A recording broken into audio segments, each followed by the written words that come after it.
right, why don't we plan to get started now? Good morning, everyone, and thanks everyone for joining us on yet another remote Zoom Grand Rounds.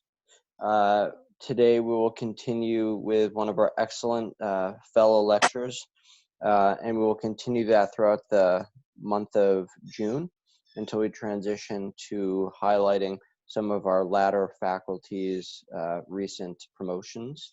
With that being said, I will hand over the virtual podium to Dr. Alton to do the introduction for Dr. Marabel Schneider. Thank you very much. Good morning, everyone. It is a pleasure to be able to introduce Marabel Schneider. She is a graduate of Princeton University. She studied politics there, made a career shift into medicine, where she completed her medical school at University of Rochester, stayed there for internal medicine residency training. And we were lucky enough to get her here at Yale to complete her cardiology fellowship. She's at the end of her third year. She's done an intensive year of peripheral vascular training, and we await her arrival in the cath lab next year to complete her interventional training. She's going to talk to you today about assessing and managing women with angina, taking you through cases and into the questions that she's hoping to answer with her project.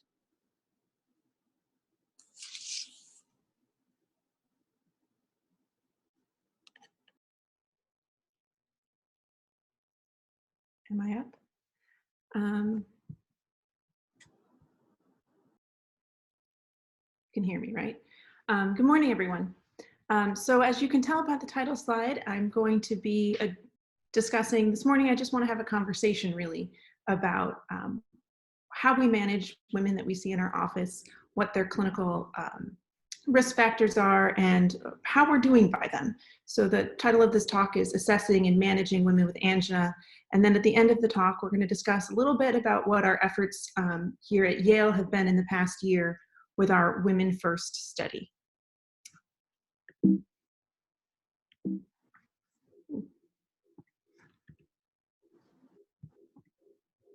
If I can move to the next slide. All right, so the learning objectives this morning are really to discuss the prevalence of angina and coronary artery disease in women, to discuss a little bit about how good are our testing rubrics and our non-invasive testing for women before they end up in the cath lab with all of us. We'll discuss some of the intravascular coronary physiology in women and the use of FFR and IFR devices that have really changed the landscape of interventional cardiology. And then we're going to discuss what are we doing to answer these questions, because as you'll see through the course of the talk today, there's a lot that we don't know or that doesn't quite make sense about the experience that women have with angina and their coronary artery disease, and what we might be able to do better and what we have to learn. So where are the women? Women remain underrepresented in clinical trials in many areas of medicine, but particularly in cardiovascular research. In the 1990s, women presented less than 20% of the participants in cardiovascular research studies, and now it's somewhere around a third, 28 to 38% of clinical trial participants. And these representation is skewed by disease state, intervention type of a study, as well as age.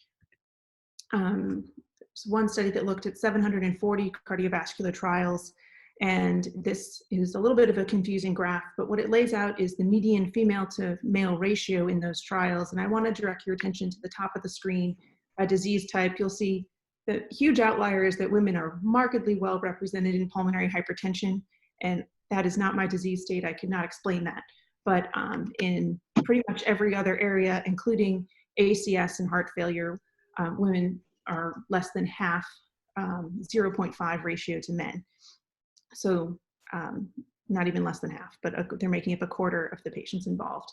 And then the other thing you'll see is that in intervention type, women will get involved in mainly lifestyle studies, and they're also represented in drug and other studies. But again, device types or procedural interventions, women are not particularly well represented in. And then the other thing to point out is that age down at the bottom of the screen, Women under the age of 55 are better represented than older women, as one might predict, but that makes coronary vascular disease, once it starts affecting people in their older populations, more challenging to study.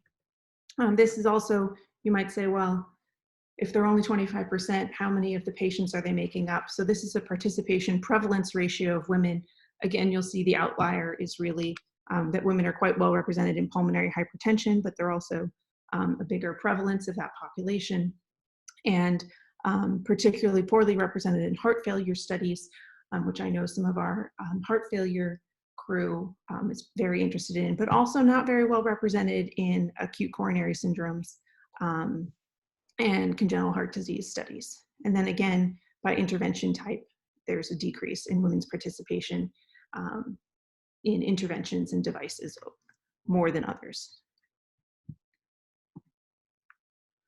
So as Dr. Alton mentioned, I'm going to walk you through a few of our actual patients in our study. Obviously, we're very excited to be, after 1 year of enrolling, to be at the over 100 mark of patients participating in our study, and we're looking to increase that number and study the population and outcomes.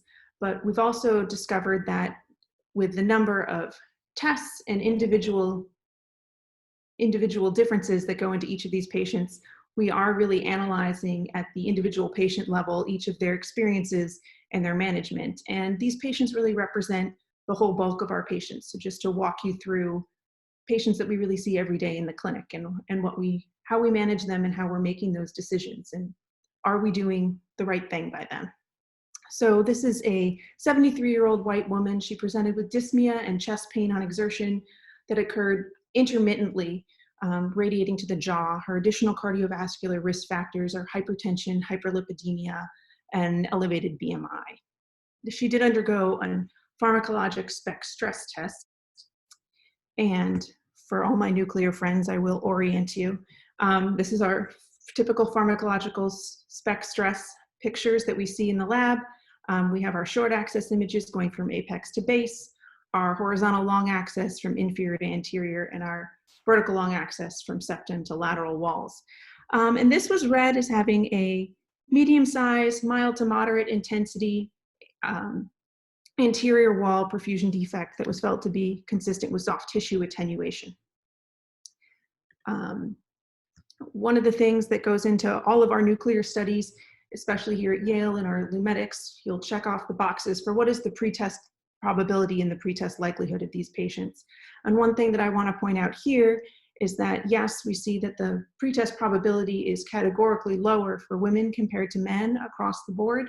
There is a significant amount of overlap in the non-anginal, atypical, and typical risk stratifications now, owing to our recognition as cardiologists and in cardiology that atypical symptoms are actually becoming quite typical and more common. So this is our patient's angiogram, and we just have still photos, but as you can see, she has some mild luminal irregularities, but no clear focal obstructions or no clear epicardial disease. So this was determined to be a non-obstructive coronary artery disease, actually less than 20%, so more in the illuminal irregularities or normal coronary artery disease classification. But she's still having angina. So the question is, do we really know what's going on with her?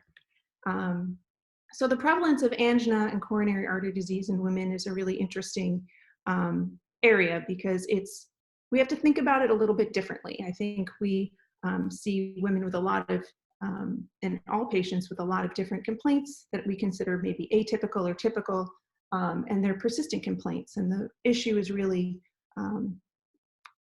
what is the experience of that? Does it get better if you find out that you have a normal coronary angiogram? And does that really mean that you're in the clear, or do you need further care? So the prevalence of angina as women is high. Women would actually have more angina than men.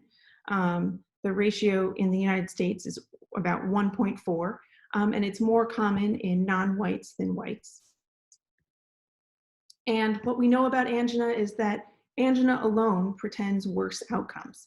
So regardless of anatomy, in both men and women, non-obstructive coronary artery disease is not benign, and even what we classify as normal coronary arteries with less than 20% disease, if that patient's having angina, they have worse outcomes. For both MACE and all-cause mortality, you can see the hazard ratios are elevated for both normal as well as diffuse non-obstructive coronary artery disease. And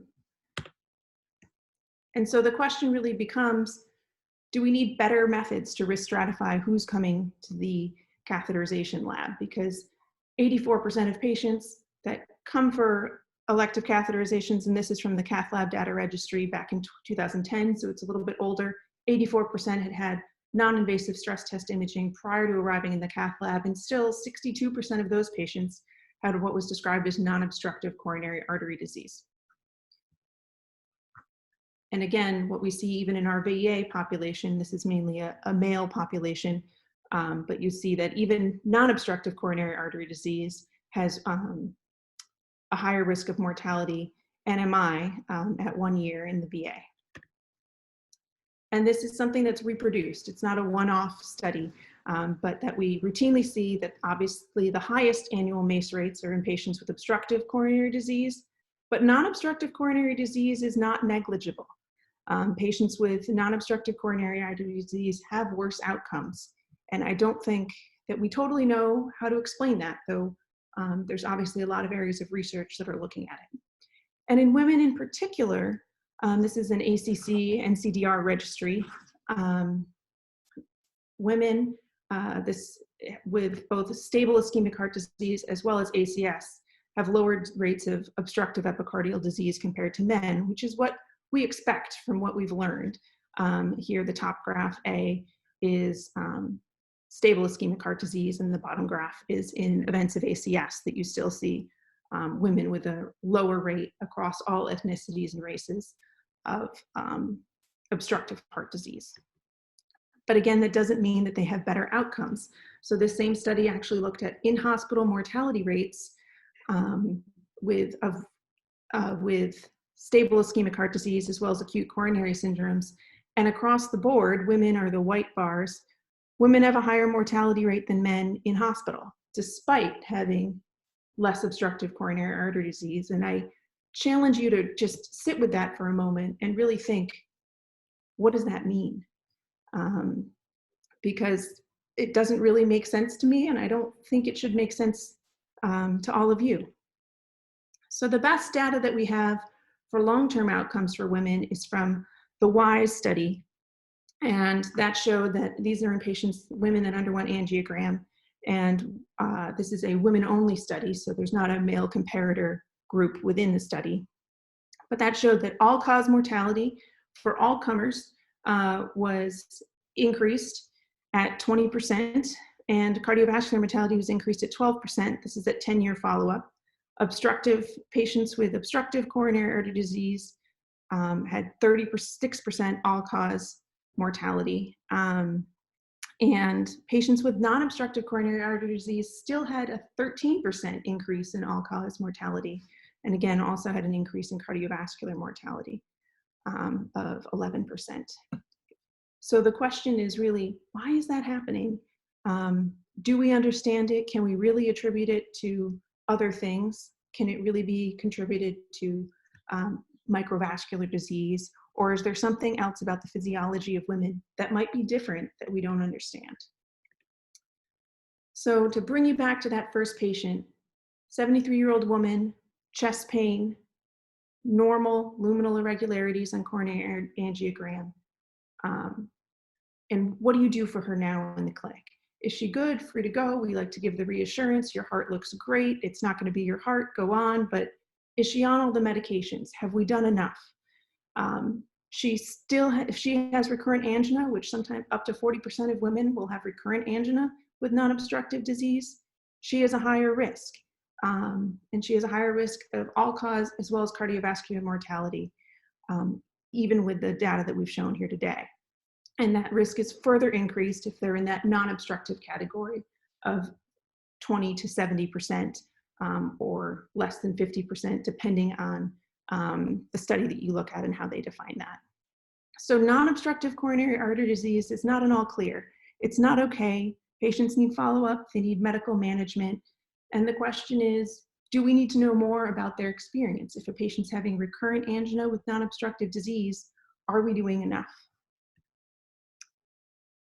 And again, the question is, how are we assessing angina in women? We're improving. So we have better recognition across what atypical and typical symptoms are. We're recognizing these concepts of non-obstructive coronary artery disease carrying a higher risk. And the sister of non-obstructive coronary artery disease, which is INOCA, which is ischemia and non-obstructive coronary artery disease. So proven ischemia with non-obstructive artery disease. But there's still so much more to do, which is what we're going to talk about for the rest of this talk about hemodynamics, physiology, and we have to better refine how we're predicting women's risk and how we're managing women. This is another conversation about what we don't know and that we really need more research and more studies. So what do we really know about the validity of our non-invasive stress testing in women?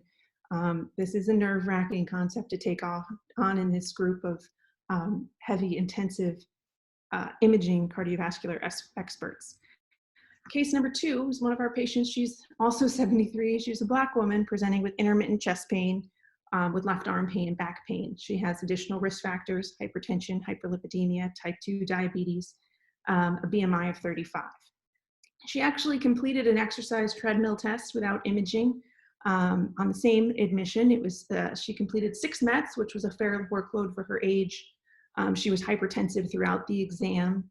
I believe up to 202/94, and her ECG was read as non-diagnostic for LVH. Her test, interestingly, was terminated due to dyspnea, not to chest pains. And she went with, the question becomes, that we'll discuss a little later, is when you have an exercise treadmill test and you get this non-conclusive result, what do you do next? So she underwent a pharmacological SPECT test. And again, her pharmacological stress, and this is a little different of an orientation. This is our short axis from apex to base, our horizontal long from inferior to anterior, and our vertical longs from septal to lateral. And she was read as having 2 areas of ischemia, both a medium-sized, mild to moderate intensity in the apical anteroseptal and apical inferior, and also a small, mild to moderate basal to mid infralateral, which on our attenuation corrected differences are down here and over here. So where does she go next? So she went to the cath lab for her findings of ischemia.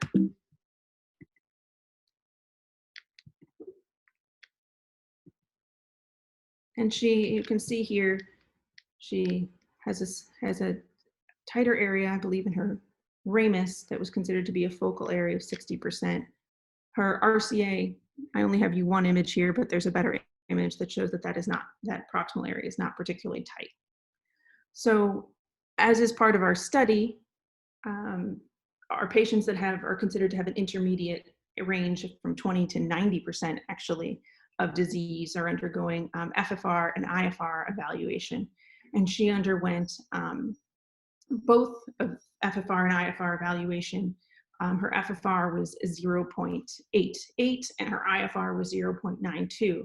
So based on those rubrics, this was found to be a non-ischemic producing lesion. And she did not have intervention.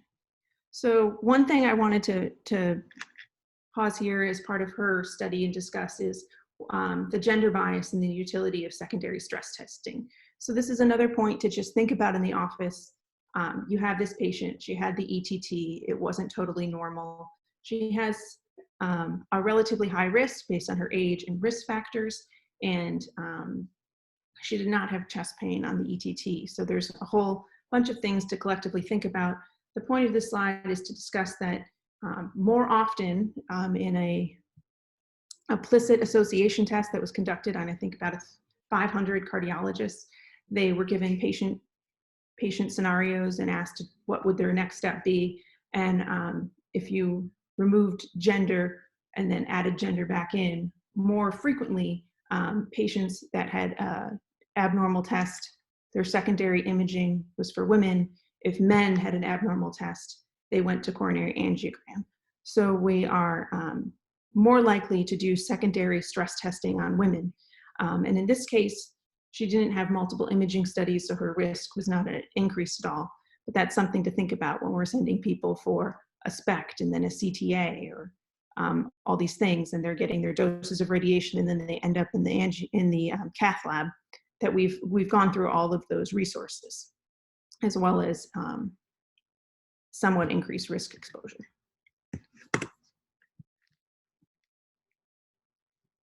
And then the predictive value of MPI in women, again, women tend to have a worse prognosis from CAD. They also have higher rates of both false positive and false negative.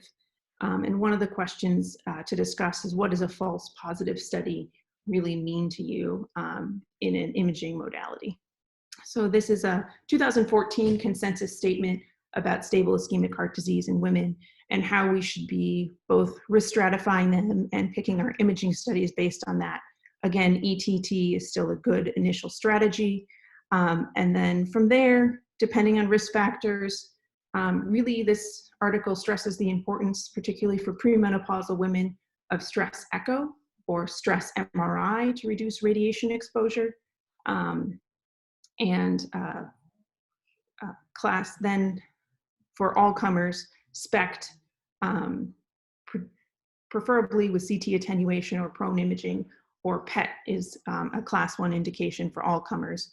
And then CMR as a class 2B, and coronary CTA is also a class 2B for a FiRST index exam in women.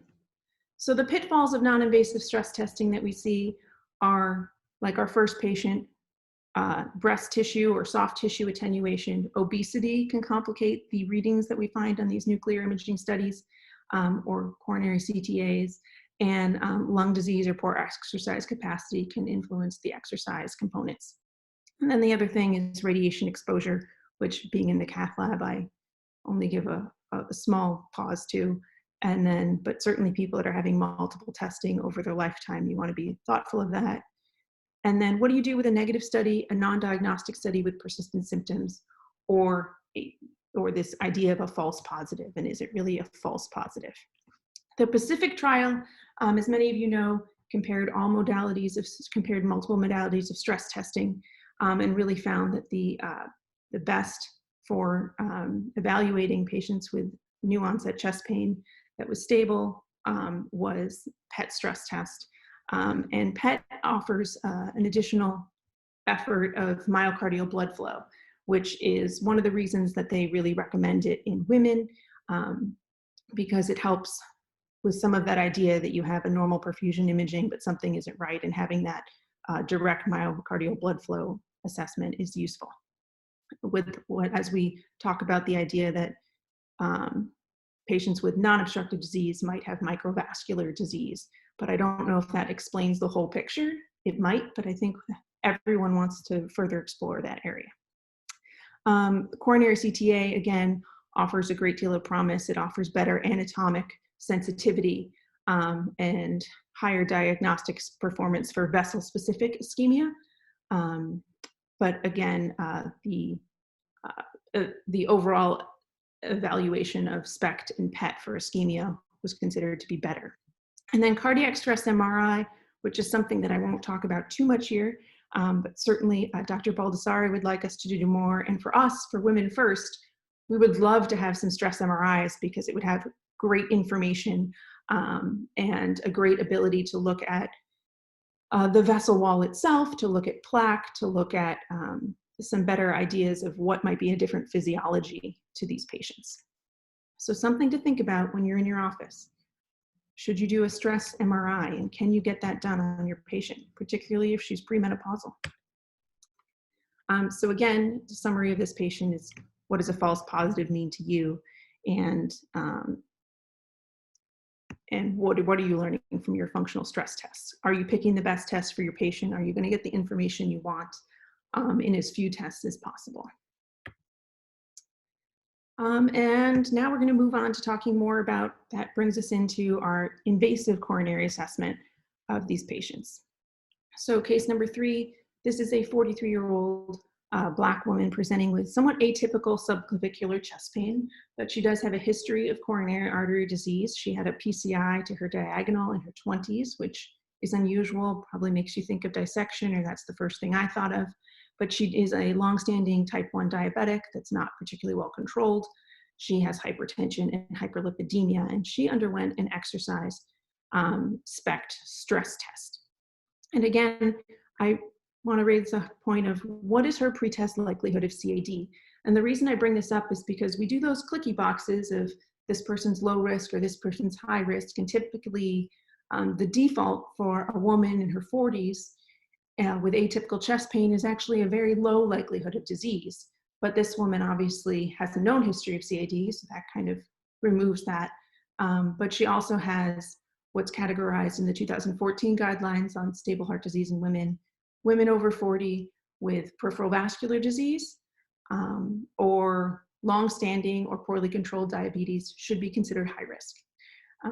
And I bring up that point because when I went over her nuclear studies, she was classified as very low risk. So again, just reminding you of that, and moving on, that she's not low risk, but in fact, there are features that make even a young woman high risk. So she also underwent an exercise SPECT test, and again, apex to base, inferior to anterior, and septal to lateral. She actually had a perfectly normal perfusion imaging study.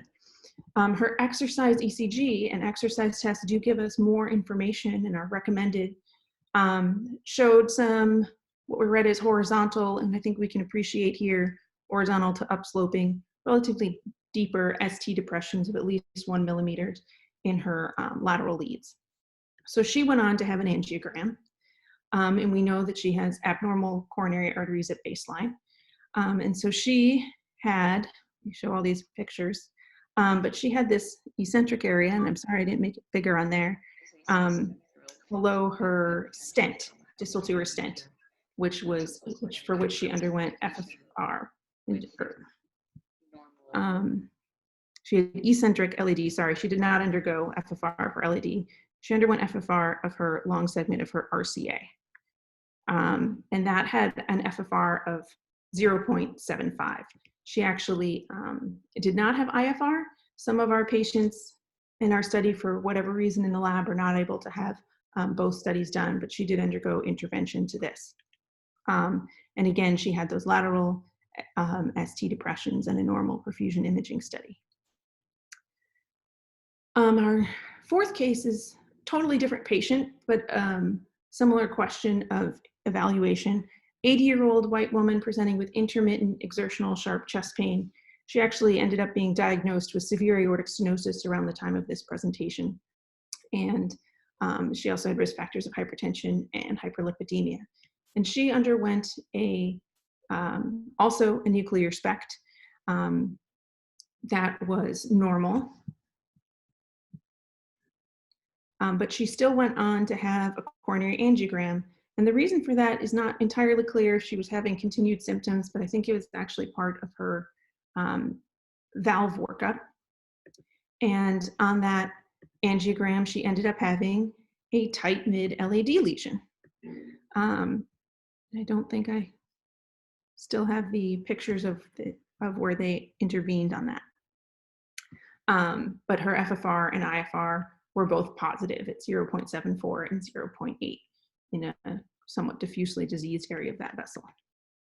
So fractional flow reserve and IFR have really changed how we practice invasive coronary angiography and how we decide who we're going to intervene on and who we aren't. And it's also a little bit of a checkpoint for stress testing and the defects seen on stress testing. Are they artifact? Are they really truly ischemia?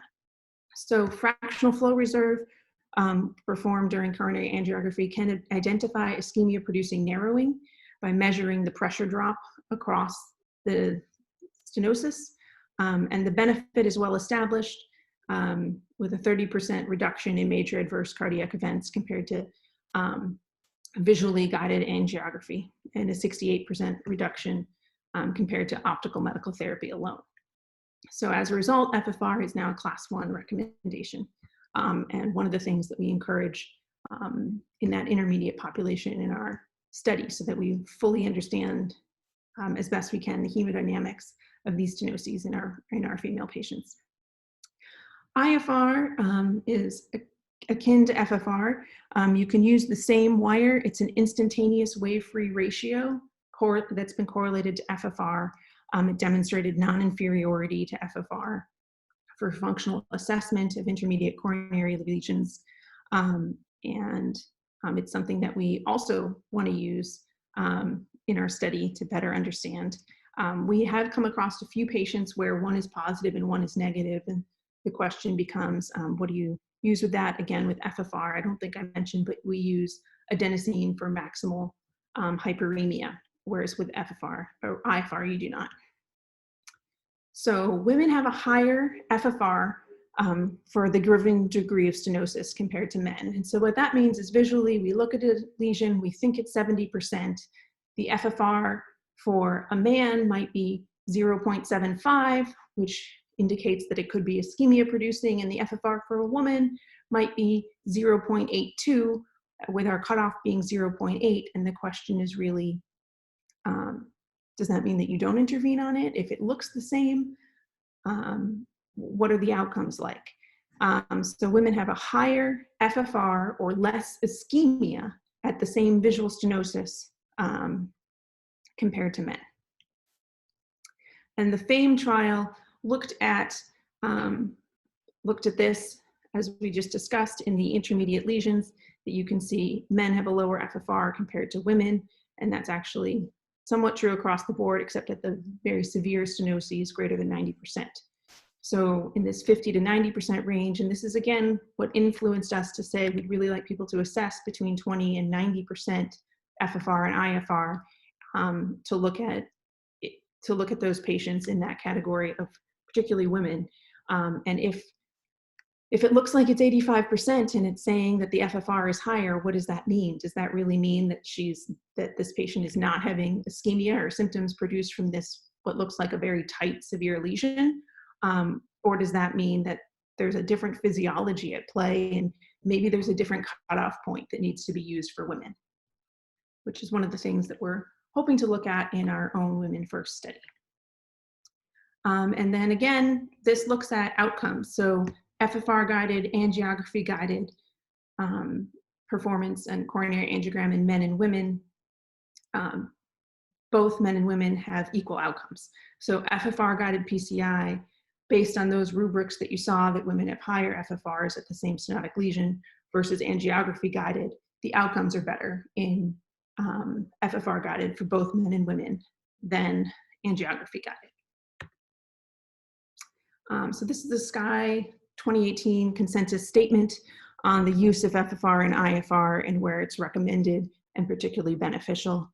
And that's usually where there's a question about the certainty of the imaging studies for the non-invasives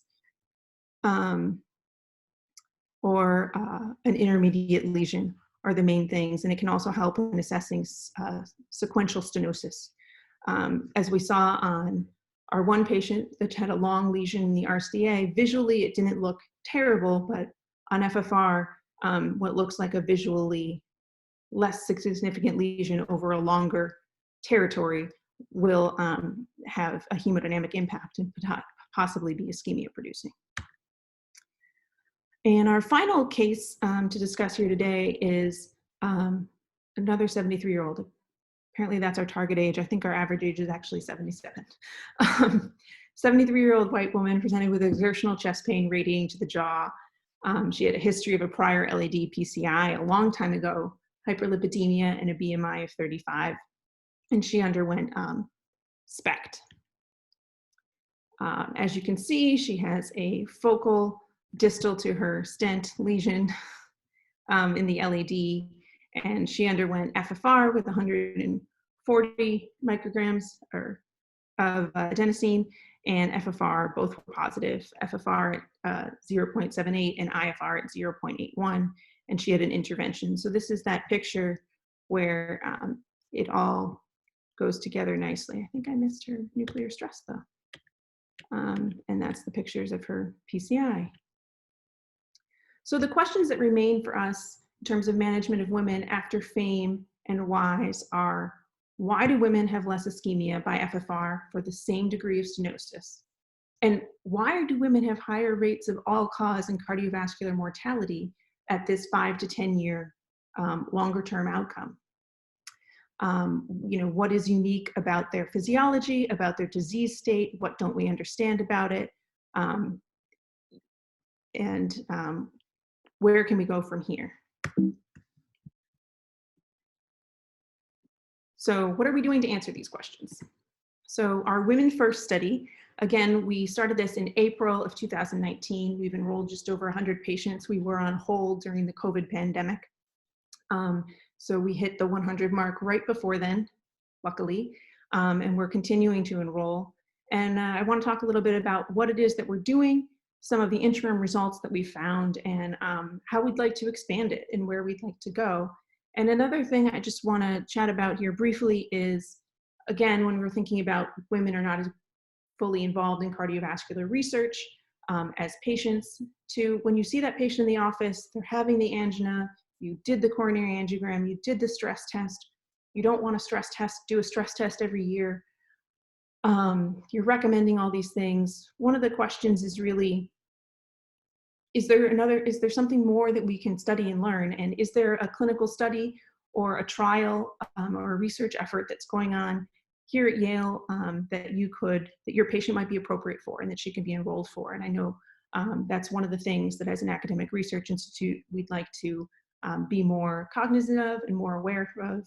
Every patient that's crossing our path, is there something that we can do to better learn about their disease state, to better serve them, to better serve future patients?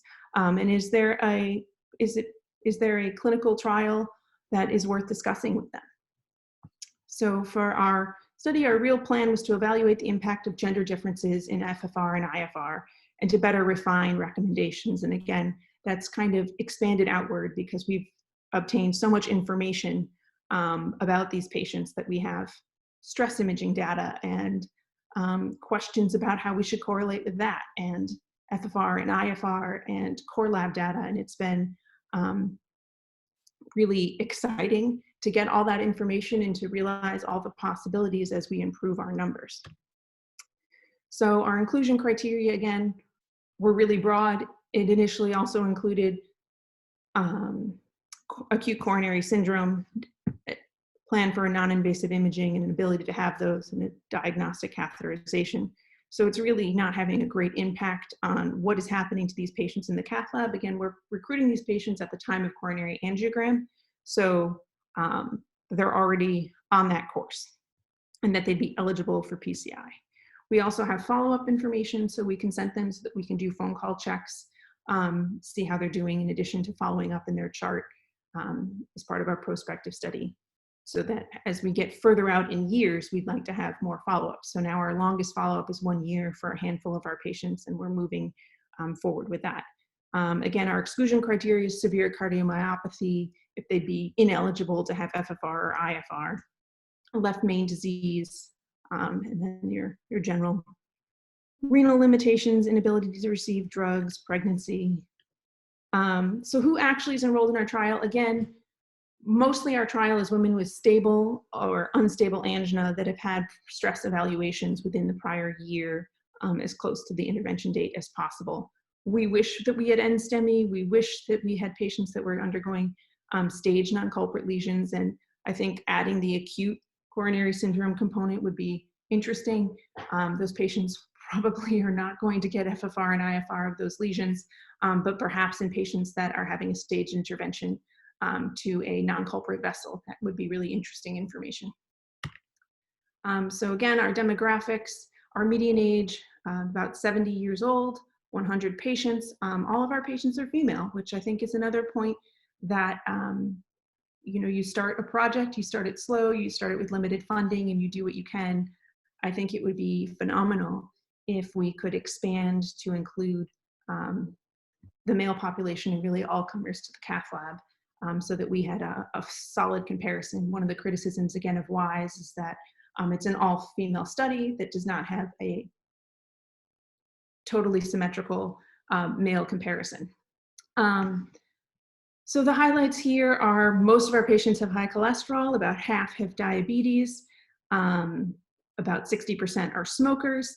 Most of our patients have a BMI that's over 30. So 56% of our patients are obese, 26% are morbidly obese, and then the medications they are on, interestingly, we have a good number that come in on statins, which is encouraging, and beta blockers, but that's not aspirin. So one of the first things that we're looking at is the correlation of our stress ischemia with angiographic results. And again, this is predominantly SPECT. The thing that we would love is if more of our patients were having PET stresses for the myocardial blood flow, or if we had any patients with MRI stress, and coronary CTA, I think would be really interesting to add to this, but we just don't have the numbers there. Predominantly our patients are SPECT and PET, and then patients that had, these are just patients that had ischemia on their stress, and then their corresponding angiogram, which is showing that 54% of our patients actually had obstructive disease, 46% had non-obstructive disease. But that's still half the patients going for an angiogram after ischemia on a stress, having a non-obstructive disease, and ending in this category of non-obstructive disease, but what does that really mean in terms of their outcomes?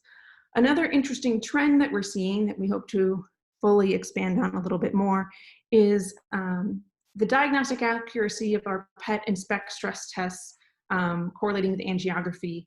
And this is actually laid out based on BMI, so that we're seeing we have a higher rate of false positive stress tests at BMIs greater than 30, which again kind of triggers in your mind, you know, am I going to get a result that I know what to do with when I send this patient for a stress test? And typically in our lab, if people have a BMI over 40, we preferentially send them for a PET scan, but maybe that point should be lower.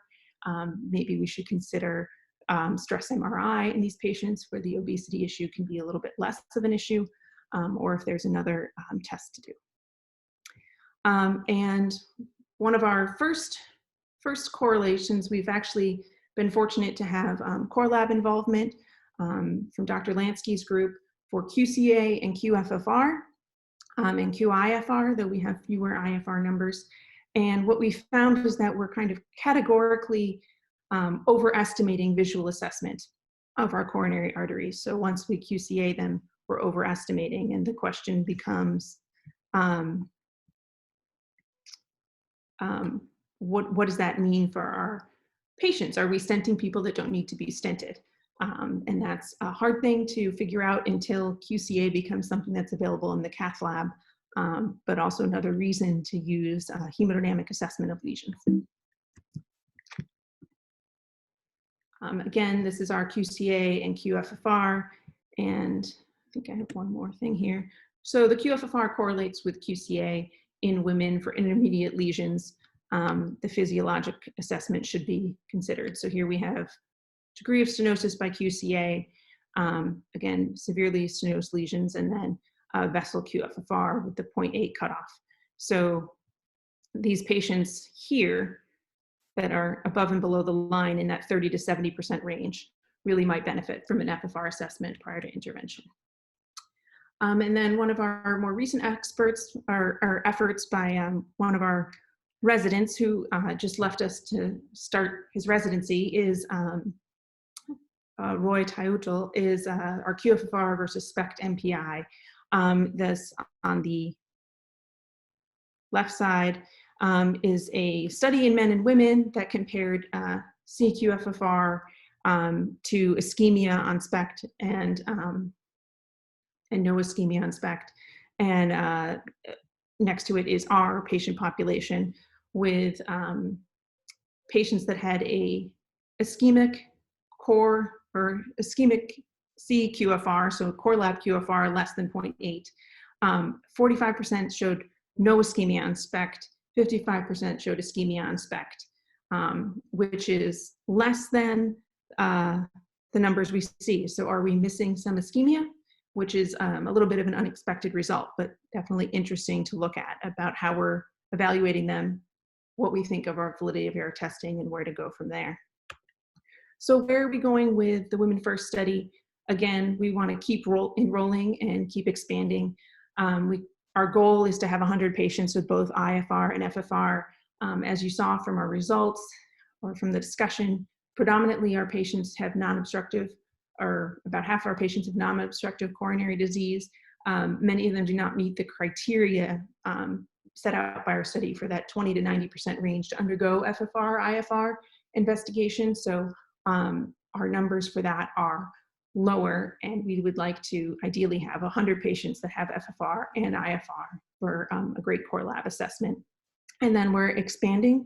We'd like to involve more centers. We actually have a site in a facility in Saudi Arabia that's interested in beginning their own study modeled off this. And then really this is a plug to think about your women and your patients in clinic, and what stress modality you're choosing for them, and what might be the best stress modality for them.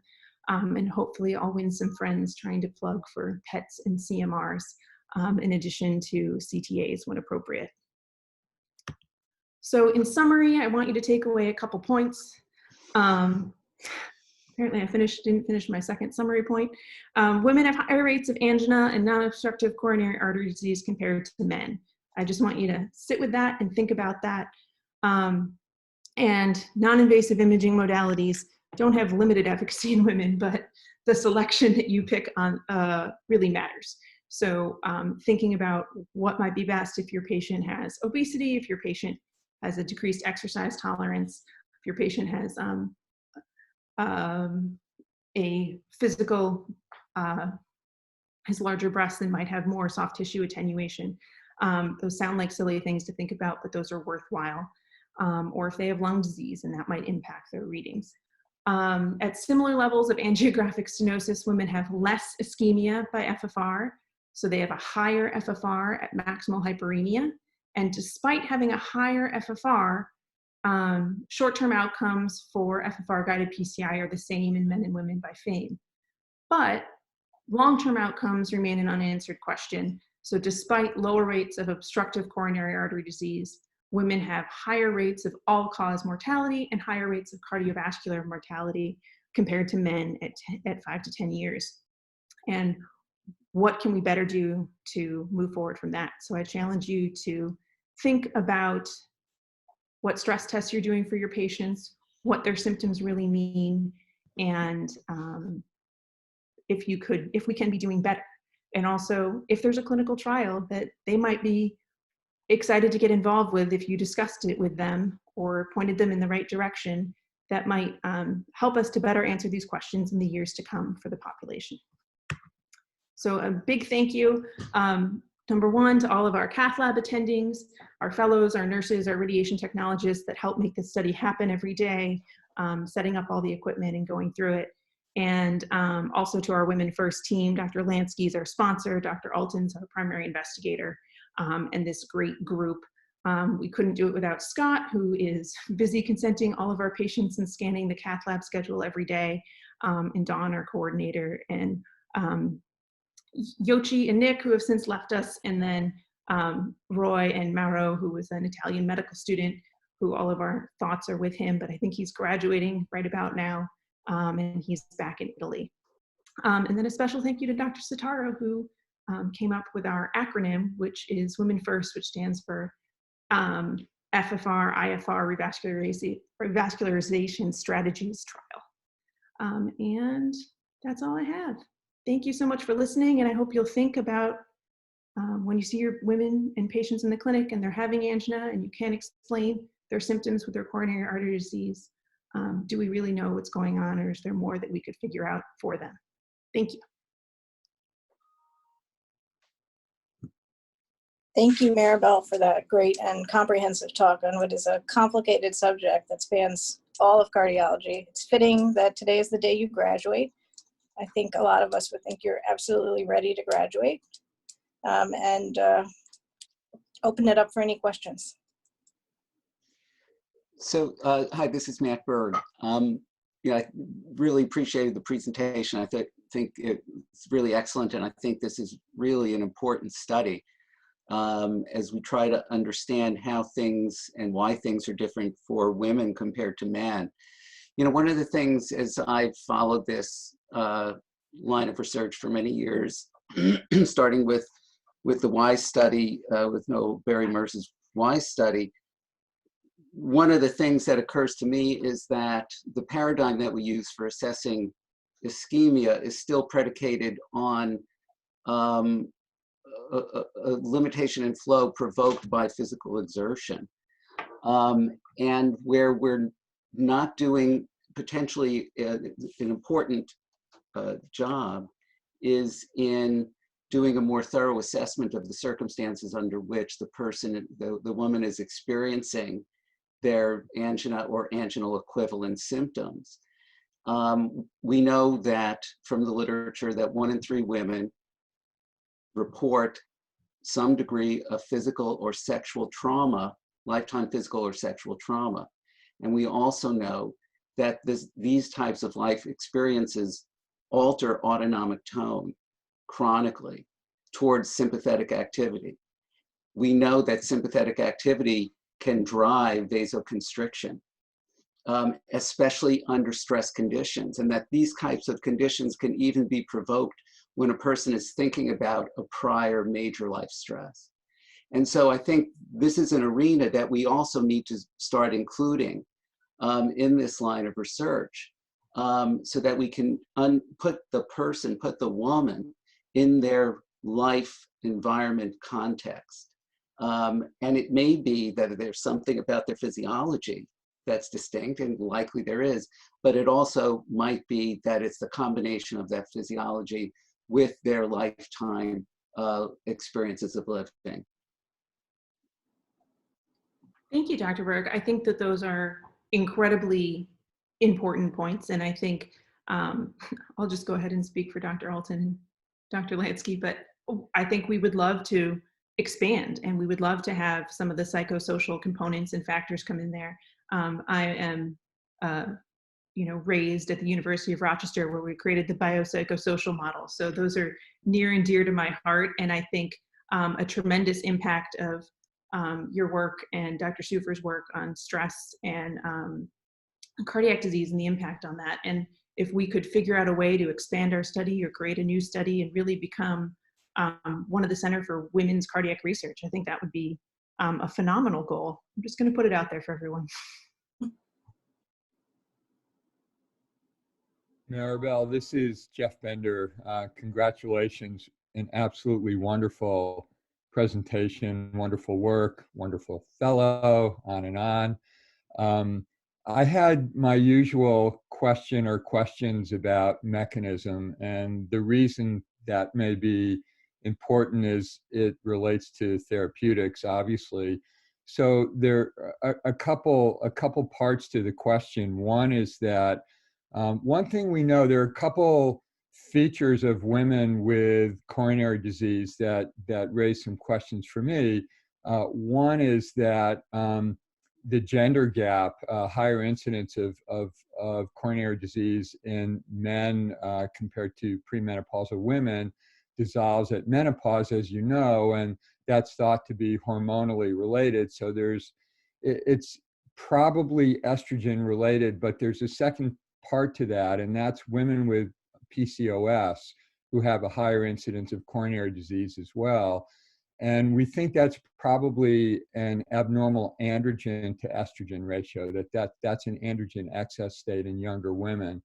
Perhaps this is most relevant in younger women, but question number one is, did you measure hormone levels in these individuals at all, either estrogen or in particular estrogen and androgen ratios?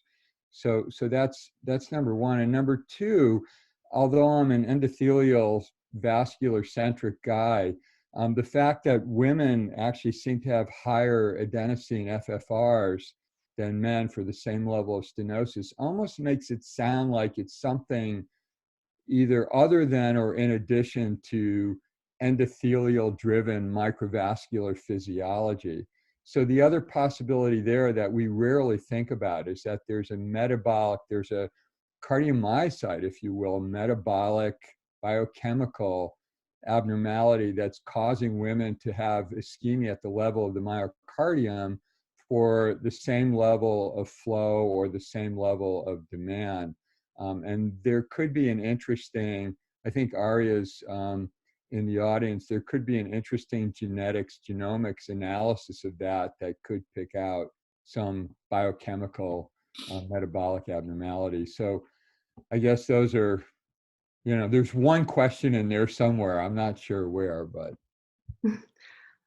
Thank you very much, Dr. Bender. I think the first question is no, we did not test hormonal levels, but that would be a fantastic idea. And again, you and Dr. Berg are just giving us great ideas for collaborations and kind of next steps in this research and how to expand it. That would probably take a little bit more funding, but we have the population, we're a prospective study, we have the follow-up, and I think those could be some really very exciting adjuncts to add to all of this. And this is, you guys are just getting me excited for this, because this is becoming a big thing when we add your great ideas into it. Grown from basically a small idea of Dr. Alton's and starting it from the ground up, consenting all of our own patients. So we've come a long way in a year, and it's really exciting where this could be in a few years. Thank you. Marabel, this is Arya.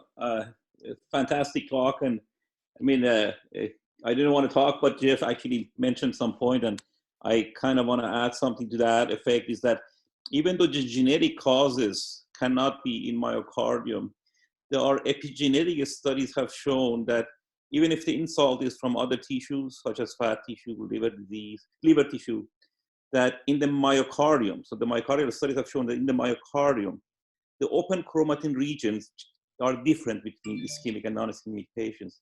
So it can affect the myocardium and cause myocardial expression of different genes in the myocardium in ischemic patient versus non. And this is an area that specifically by access to myocardial tissue of this patient getting transplant can be easily studied.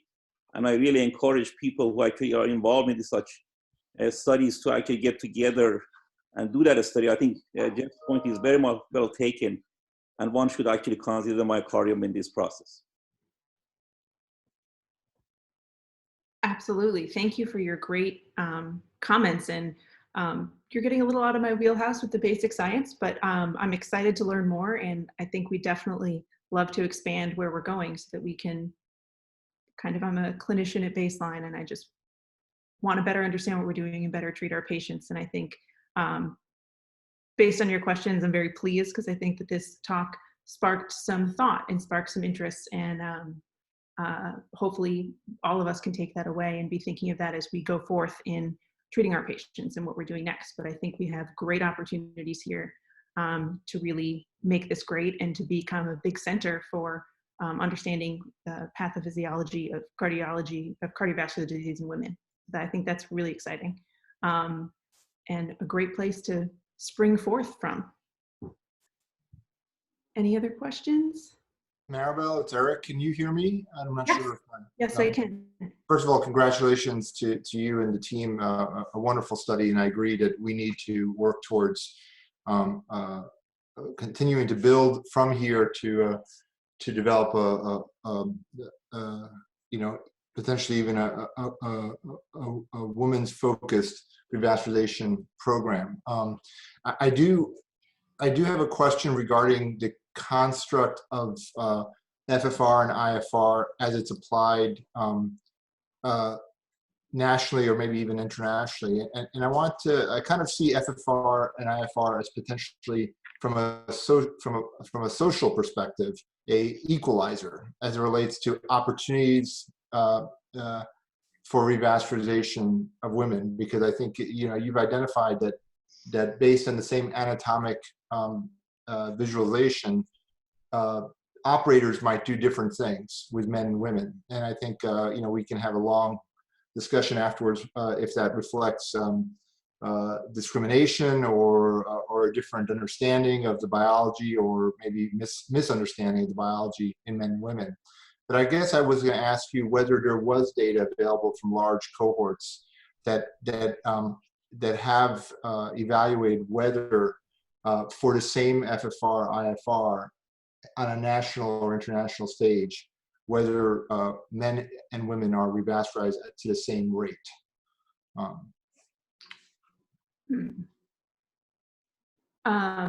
Thanks, Dr. Velasquez. To the same rate. Meaning, if you had the same FFR-IFR, does that lead to similar rates of revascularization from men and women in national cohorts? I know you showed the FAME data, but right.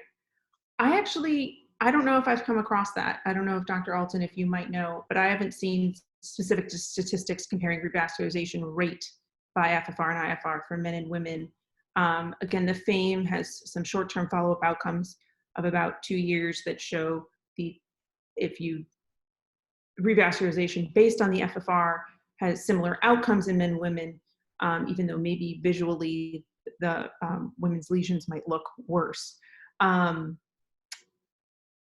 But it doesn't have the longer-term outcome, which is what I'd really like to see their follow-up a few more years out, if that maintains that the outcomes are the same, or if we start to see that fall off, that women are having worse outcomes, and that maybe that portends to needing a different cutoff rate, which is part of what we're wondering to look at.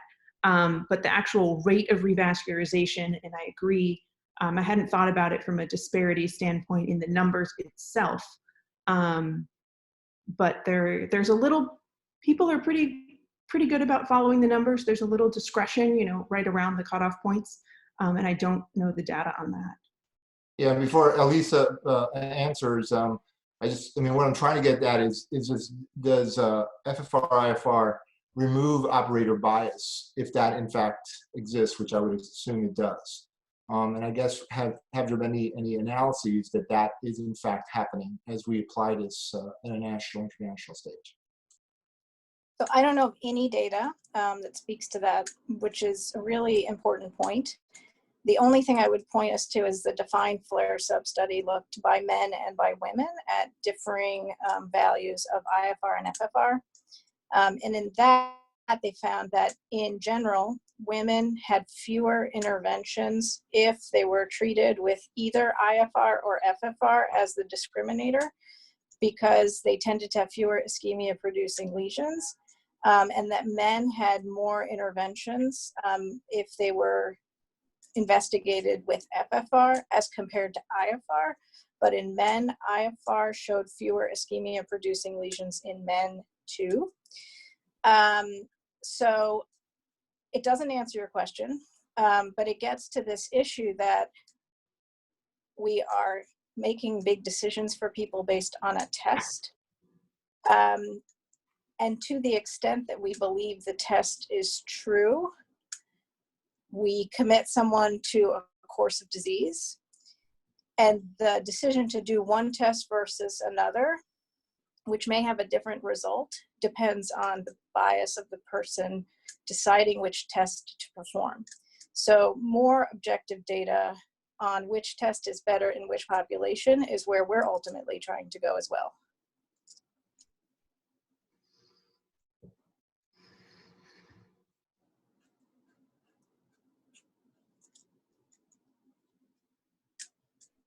Any more questions from the audience?